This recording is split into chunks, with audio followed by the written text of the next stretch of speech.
Cancer, hi! Welcome to Mr. Queen PH. At titingnan natin kung ano ang swerteng parating sa inyo ngayong transit ng Jupiter in Gemini. No? So this is a one-year transit na nagsimula noong May 2024 at matatapos sa June 2025. So isang buong taon yan na cycle.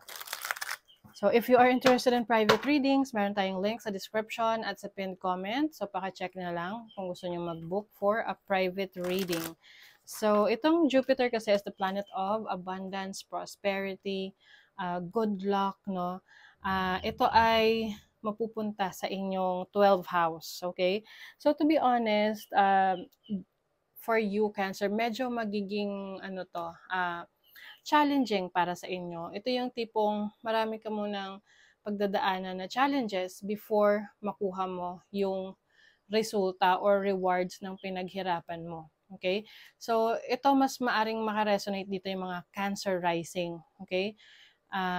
If you are Cancer sun or Cancer moon, pwede rin naman. But if you are Cancer rising, mas ito yung reading for you. But kung hindi ito mag-resonate sa inyo, at hindi naman kayo Cancer rising, hanapin niyo yung rising sign ninyo. Okay?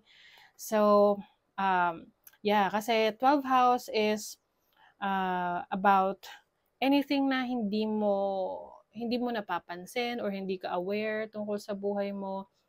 And ito kasi si Jupiter, hindi siya comfortable sa sign ng Gemini. So, detriment yan. Medyo weak siya dyan. But this will also help you na mas makilala mo yung sarili mo internally, no? Deeper level of discovery sa sarili mo.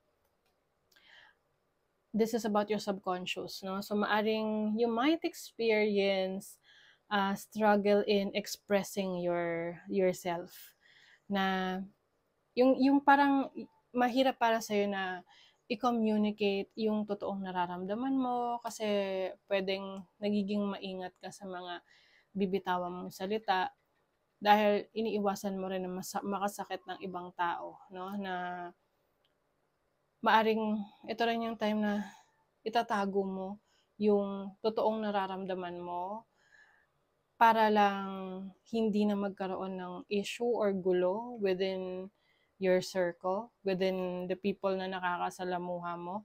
Kaya lang ang problema lang dito is ikaw yung magdadala niyan, ng load na yan, ng heaviness na yan.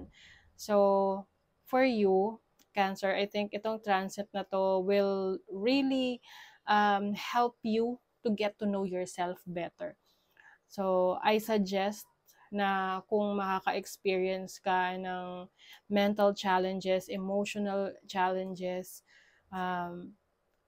you have to be aware, no? Maging aware ka na ito ay dadaan lang naman sa buhay mo. I mean, it's part of your experience, it's part of your journey. Kailangan mo itong paglabanan, okay?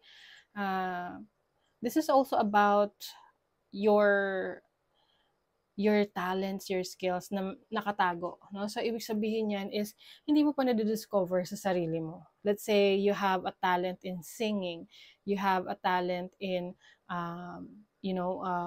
communications, public speaking, maaring susubukan mo rin yung podcasting. And for some of you, Cancer, I see that you are highly intuitive, no? Maaring yung iba sa inyo maka-experience ng dark night of the soul. It's like meron kang mga pagdadaan ng pagsubok, pero after mo namang malagpasan yung pagsubok na yon, masasabi mo sa sarili mo na buti na lang pala na dumaan yung pagsubok na yun sa'yo, dahil kung wala yon, hindi mo ma-achieve yung ma-achieve mo. Okay? Hindi mo ma-achieve yung success kung hindi dahil sa pagsubok na yon. So, ito yung time na kailangan magpakatatag ka. Dahil ito talaga yung i-challenge yung pananaw mo sa buhay, yung pananalig mo sa sarili mo. This can be a bit harsh para sa inyo. So, sabi dito sa reading ko, 'di ba, that this is yung blessing or swerte sa buhay mo. Malalaman mo to or may experience mo to the moment na maging aware ka. aware ka sa nangyayari sa paligid mo, aware ka sa pinagdadaanan mo. Kasi may mga tao na aware sila sa nangyayari sa kanila, pero wala silang ginagawa para ayusin yun. Okay? Meron siyang trine sa 8th house, which is, may trine siya sa Pluto in Aquarius, in your 8th house. So, grabe. If you are a Cancer Sun or a Cancer Moon, tapos hindi ka mag-resonate dito, wag mo na lang panoorin kasi baka somehow medyo ma-disappoint ka or what. But if you are a Cancer rising, you really have to be aware of this transit kasi maaring isa ito sa magpapamature sa'yo, no? Ngayong panahon na to. Pluto is the planet of transformation. Nakatrine sa Jupiter. Maraming mga endings, new beginnings na mangyayari sa'yo within a year. Let's say, for example, sa trabaho.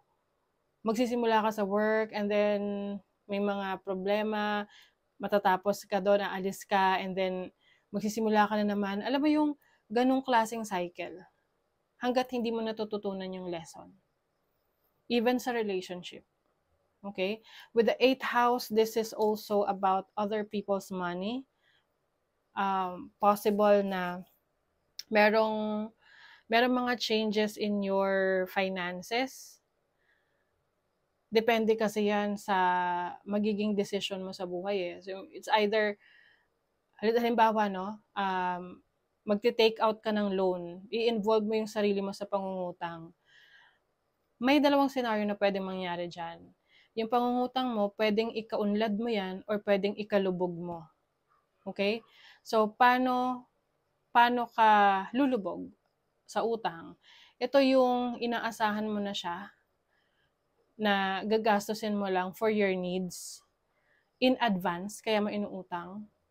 Tapos wala ka palang pambayad or hindi mo pala kayang bayaran, doon lulubog, no? Pero kung itong utang na to ay gagamitin mo sa negosyo, mas palalaguin mo, this can really make you, no? Kumbaga, blessings yung darating sa'yo.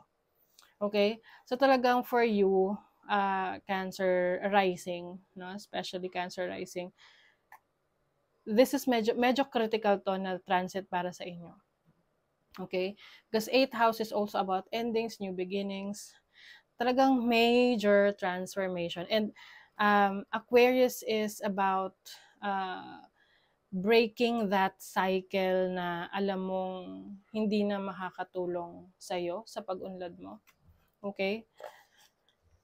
Kaya, you have to prepare for this change. And lagi mo lang tatandaan na yung mga pagbabago na yan ay magpapatatag sa'yo.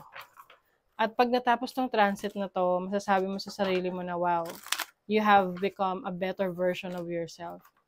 You have the Lovers. Okay, so some of you pwedeng may involved sa isang malalim na romantic connection. Because the 8th house is your deeper sense of romantic relationship with someone. Okay, that comes after 7th house, which is the partnership. So, iba sa inyo, if you are, kung medyo bata-bata pa kayo, no, at wala pa kayong karanasan sa sexual connections, maaring itong transit na to, mas mag-explore ka ng sexual connections mo with other people. Kaya nga, it can make you or it can break you. So, kumbaga, you have to be, kumbaga, ang pinaka-advice ko rin dito, maging wais ka sa buhay. If you are not yet ready to, to have a child, then kailangan protect yourself. And not just about having a child, but also, di ba, yung mga sakit-sakit na yan sa sexual na mga sakit. So, be careful with that. You have the 3 of Pentacles, which is, maaring merong contract, no? Kontrata. Ito yung trabaho na may cycle, na tipong magkakatrabaho ka ngayon and then after a few months, meron na naman, mag-e-end, tas may bago na naman. So, contract signing. But I think, itong trabaho na 'to as, you progress, mas nagge-gain ka ng maraming knowledge, tapos mas nagiging, confident ka sa iyong skills. Oh my God, yung iba sa inyo may possibility na mag-asawa or puwedeng magkaroon ng ka-live-in. Grabe, ang heavy. Okay, and then you have the Four of Swords. This is also about healing your, yeah, you have to take care of your ano, yung iyong kalusugan rin. Meron talagang energy ng baby, so syempre nasa sa inyo pa rin yan, yung decision making na yan. Kung gusto niyo ng baby, then go, pursue. But if not, protect yourself and be careful. You have the King of Swords and the Eight of Wands. Maaring ano, may mga challenges sa relationship mo with someone, lalo na kung medyo controlling itong person na makakasama mo. Okay? And be careful din sa mga investments na papasukin mo. You have to make sure na binasa mo yung kontrata para just in case magkaroon ng problema,